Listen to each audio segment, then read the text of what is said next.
Here in the British Isles, it's midnight. So people have been asking me, is Meghan Markle going to stand for the presidency? I put running for the presidency in the title here because that's the way people say it in the United States. But this side of the pond, people say standing. Anyway, I don't think it's likely in the short term. We know what her political opinions are. So she's made no secret about those in the past. More recently, she's been a little bit more circumspect. Now, since she became involved with Prince Harry, and that's about 3 years ago, this way or that way, but she's made her opinions very clear on a number of issues. Now, nobody express opinions on contentious matters. A lot of them get this wrong. Edward VIII said things he shouldn't have done. The Prince of Wales, he speaks out on environmental issues or trade issues or blah, blah, blah, or homeopathic medicine. So Meghan Markle's not the only one to get it wrong. But and Harry's more responsible for this than she is, since he was born into it. He knows the rules. He's been brought up to this since he was knee-high to a grasshopper. So I don't think so initially. It's just too late to try and get the Democratic nomination in 2020. Now, a number of people are quite far into the race. Kamala Harris dropped out. That might have left an opening for Meghan Markle. I think it was kind of a pity that Kamala Harris dropped out.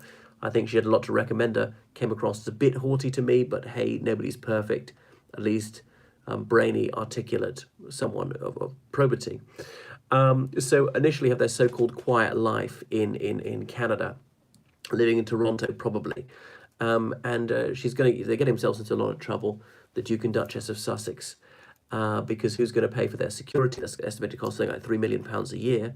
Think if you have to have one security guard around the clock, that's going to cost £100,000 a year easily, because one person doing an 8-hour shift, well, that's 3 shifts a day. So you have to have 3 people to make sure there's always at least one with you for 24 hours. But more than that, because you're thinking of what the salary would be, at least, there's a low estimate. But they've got to have more. I mean, when they go out in public, they've got to have several people and certain vehicles and communication systems. I taught at the school where Princess Beatrice went to school, and in certain parts of the school, like, bells didn't ring or mobiles didn't go off. It was something to do with their communication systems, and somehow, of the bodyguards able to apparently hack into people's phones. I know they got pissed off at was it the News of the World hacking into their phones, but they used to do that to lesser mortals. So they're going off there, and I think they're relevant fans in the United Kingdom and abroad. So although she's got majority disapproval, the Duchess of Sussex, it's not huge. It's just sort of -20 high. It was very high for up to 6 months and began to tumble, fell precipitously. And the Duke of Sussex likewise.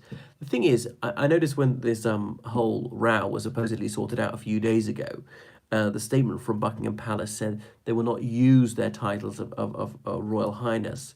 Now, that leaves open the possibility that they still hold those titles, but they simply won't be putting them in correspondence or expecting anyone to address them as His Royal Highness or Your Royal Highness. If they had these titles degraded, then Her Britannic Majesty could have made that explicit. But there'll still be Duke and Duchess of Sussex. But the Queen has made her displeasure plain. So what are they going to do? They're going to be prostituting their royal status for hard cash. £4 million in this grace and favour mansion wasn't enough for Meghan Markle. And all the time, being the belle of the ball, all these charity shindigs, and just really blanket media coverage, being so adulated. No, she wasn't satisfied with that. Their wedding cost the taxpayer £32 million a year. I wonder what the carbon footprint of that one was. People flying from like Australia. Then Prince Harry and his belle, they could have said, you know what, we'll have a small, simple affair, and, please just give money to the poor instead of buying us presents and whatever. Now, I know their lives are not really their own, because that's the deal. Okay, you don't have much privacy in return for all that kudos. So the thing is, although they're not in Duchess of Sussex, they can trade on that fame and endorse products. And people who are on the edge of the royal family emerge today. Peter Phillips, for example, the Queen's grandson, via Princess Anne, he endorses milk in China. Even Princess Diana Spencer's niece endorses products in China. This woman, Kitty, she was never a member of the royal family, but the niece of a princess, and she's doing that because, of course, in the Far East, people aren't quite sure exactly who's a member of the royal family and who's not.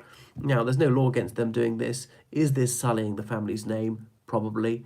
So if would I do if I was them? I probably would actually out of members of the royal family. Thank you, Mrs. G, for saying I'm your favourite YouTuber. We'll keep this essence coming. I'm sure you're subscribed.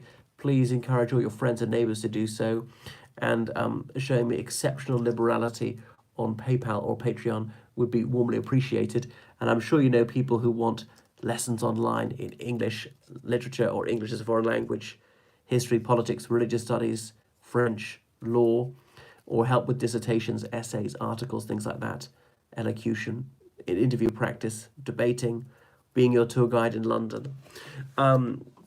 So that's what they're going to go off in Canada, living this charmed life. And my views on make money, how they want to make money. In Meghan Markle's case, an abortion clinic wouldn't, coming to the Republic of Ireland, where I'm from, telling a politician that she was elated with the result, that abortion is going to be legalized in most cases.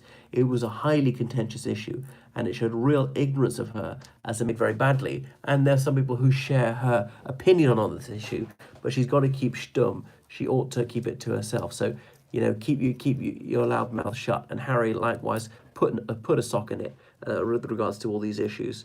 The thing is, he only started parroting all these woke lines when he came under the spell of Miss Markle.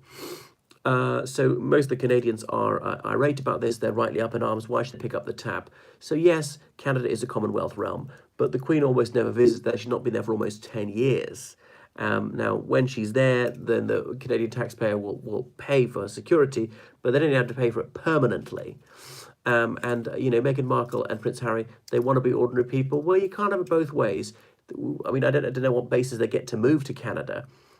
Is this like a holiday? Because how long as an American or a Britisher can you stay in Canada without applying for a visa? Is it 90 days? And you can't earn any money in any wise. There was this, I don't know if she still has some Canadian residency permit. There was a British guy who was flying over to Canada, and at the airport they say, what's the purpose of your visit? He said, well, my girlfriend is here, she's Canadian, and I'm going to help her do up her apartment. And he wasn't allowed to do that. He was deported because that would have been working, and he might have been given something for free, or was it even the free accommodation? So the thing is, they want to have their cake and eat it. They want to stop. Now, Prince Harry, he may not have heard of this new thing. It's called the internet. So what you're doing in Canada can be reported elsewhere. Or, you know, we've had the telephone for well over 100 years before that. So there might be less media intrusion. When they were in Vancouver Island, not a single photo was published by a paparazzo, but they might have been behind high estate walls. I'm exceedingly well, straight white British Protestant, and I really like that photo that is your icon of Kate Middleton showing those fabulously athletic thighs of hers. So that's all right. That's an unpopular opinion. I know. I mean, I subscribe to the deeply unfashionable opinion that it's a bad thing, you know. And I know several women who've had terminations. Some of them are very fond of, and they can be very good in other regards, but just evil in this way. And I know that we should be magnanimous, but people ought to recognise what they've done is wrong. I'm not talking about having a termination when it's medically essential, because there's a considerable risk she's going to die, a kind of one that really is elective. And I know there's some ultra-feminists who say any woman having a termination under any circumstances, even to the minute before she's going to give birth, that is up to her. There should be no limit on that whatsoever. But there we are. It's very hard to square that with constantly proclaiming your compassion for the downtrodden, for being a voice for the voiceless. But there we go. It seems to be there's a moral blind spot that some people have, who in other regards are actually very generous-spirited, merciful people. So they'll be in Canada, spending some time in the United States, returning to the United Kingdom just occasionally. I agree that medically dangerous pregnancy termination. Yeah, I mean, virtually everybody does. The Pope doesn't. I think some of the ultra Protestant fundamentalists would be against it on the basis, well, it says in the book of Genesis that because Eve, you tempted Adam to eat the tree from the knowledge of good and evil, then the Lord cast you out of the Garden of Eden and said that you're cursed forever, that pregnancy will be painful and dangerous. So we mustn't interfere with divine will. So those two, they'll be swanning around Canada and where else, and just try and be a presence in Tinseltown. They'll be on that celebrity scene. Although interest in them will fade. They've got about 10 years to hit it big, because by that time, Prince William's girl he looks at, the press want to know her name, and her image will be splashed all across the front pages. But Meghan Markle, what if she wanted to dip her toe into the political arena? At that point, should she be stripped of the title Duchess of Sussex? Well, I would say so, but we'll see. The thing is, people aren't strict about these things. Even if the title is taken away, she'd still be known as the Duchess of Sussex, because titles are the gift of the Queen. What she gives, she can take away, and she bestowed that title on them. It's very rare for titles to be degraded, but there we are. So what would Meghan's advantages be if she entered the political arena? Well, in public life, she's already got name recognition, and they are a brand, and they use the word brand about themselves, and it is Royal Sussex. They certainly have money. She's got the contacts. She's met everyone who's anyone. That's that. And she's got oodles of self-assurance. She's public speaker of poise and facility, so reasonably resourceful. She's got an eminently listenable speaking voice. She's a fairly intelligent person, and that's that. So, and she's got a hard core of supporters, quite a few of them in the United States who take a side. Now, I've castigated Miss Markle for a lot, but let me make one thing abundantly clear. I'm not against her because of her ethnicity, all right? The fact that she's partly black and mostly white, I don't give a damn. I don't care if she's completely black or totally Chinese or whatever. It's not her ethnicity. That is not bad. Nobody should be mistreated on the grounds of ethnicity. And yes, there are some racist schools out there who published furphy about her on the internet, saying cruelly insulting things and suggesting that she was never pregnant, that gestation was just some sort of prosthesis, or their son Archie is not real. She's whip smart. Well, yeah, I mean, maybe she's obviously not that media savvy, but I think she's reasonably smart. Let's not overstate it. Prince Harry is witless, I'm afraid to say. Like, he got one A level, that's his school leaving exam at Eton, despite going to the best school in the world, by many people's estimation, and that was only because his art teacher cheated in his coursework. Don't believe me? Well, it all came out in a court case in about 2004. Look it up. And she secretly recorded him saying this, that she had done his coursework for him. So he's certainly no scholar. Now, nothing wrong with that. We can't all be good at everything. They don't have to be massive intellectuals, princes and princesses. In fact, they tend not to be. Anyway, so it's an awful pity that it's all ended in tears. Was this a plan all the way along? I don't think so. So you can imagine in 2024 her trying to go for the presidency. I don't think it would happen, but, stranger things have happened. Look at Donald Trump. Nobody thought that he would get anywhere near the Republican nomination, and there he is. Did I watch The Crown? I did actually watch the bit about the 1940s, 1950s. I've not watched the more recent bits of The Crown. And think of the voiceover roles and the acting roles she can get. And so she's got far more exposure than she ever would have had before, than she ever would have dreamed of. And I feel a great deal of sympathy for her much put upon father, Tom. She doesn't even have the decency to stab him in the front, gets her friends to be mercenaries, authorizing them to say things to the newspapers on her behalf, like Jamila Jamil. So his reputation has been trashed. I feel he's been treated very unfairly, and that's why he would take the side of the Daily Mail against his daughter. And the royal family almost never sue, and Meghan Markle and Prince Harry have made the mistake of that they're going to do so. And so there might be a court case. They might have to testify in court, and they could well lose about the contents of the letter being revealed. And then she authorized her friends to reveal parts of the letter. It seems to have been that she'd gone through it with a lawyer, what she was going to say. And just think, when her father, when he had a very serious heart disease case and had to be rushed for heart surgery, and she didn't give a damn about his welfare, she didn't ask about him when he came out of hospital. Seems only Harry was contacting him. So she's dreadful. She discards him. What has he done that's so bad? What has he done to deserve this cruel indifference? She's so cold to people. And I haven't heard anything from her side of what he's done supposedly so bad.